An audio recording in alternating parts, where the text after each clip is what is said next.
এই যে দুই বড় ভাই ওনারা ঢাকার বাইরের থেকে সরাসরি চলে আসছে ওনাদের পকেট স্প্রিং ম্যাট্রেস বানানোর জন্য। বর্তমানে কি অনেকেই অনেকভাবে কিন্তু আপনাদেরকে ভুল বুঝায়, ভুলভাবে দেখায় এবং ভুলটা নেওয়ার জন্য আপনাদেরকে আগ্রহ জাগানোর জন্য যেটা দরকার ওটা বলে থাকে। সত্যিকার অর্থে কি আপনারা খেয়াল করলে দেখবেন যে ম্যাট্রেস জগতে শুরু থেকেই কিন্তু সব কিছু একটা রেশিও ছিল, সেই রেশিও অনুযায়ী কিন্তু আমরা প্রোডাক্ট বানিয়ে আসতেছি। যেমন এইখানে দেখেন এই ফেলটা কিন্তু খুবই শক্ত, ডেনসিটি। এখন ইদানিং অনেকে বলে যে ডেনসিটি বলতে কোনো শব্দ নেই। আসলে যারা এটা বলে তারা হচ্ছে হয়তোবা জানে না, না হলে জ্ঞান শক্তি একটু কম আছে। কারণ ডেনসিটি হচ্ছে এমন একটা জিনিস যেটা হচ্ছে ঘনত্ব, বাংলায় বললে হচ্ছে ঘনত্ব। ঘনত্ব যেটার বেশি সেটা হচ্ছে ডেনসিটি বেশি, যেটার ঘনত্ব কম সেটাকে আমরা বাংলায় বলি পাতলা।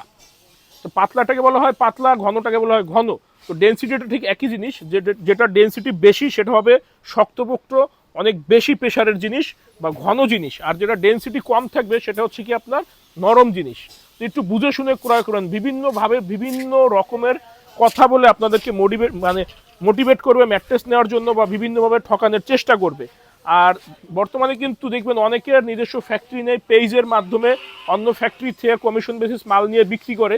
এরা কিন্তু 6 মাস, 1 বছর বা 2 বছর পর হারিয়ে যাবে। তো একটু বুঝে শুনে ক্রয় করবেন। একটা ম্যাট্রেস কিন্তু 15 থেকে 20 বছর ব্যবহার হয়। একটু বুঝে শুনে ক্রয় করবেন। ভালো থাকবেন, ধন্যবাদ।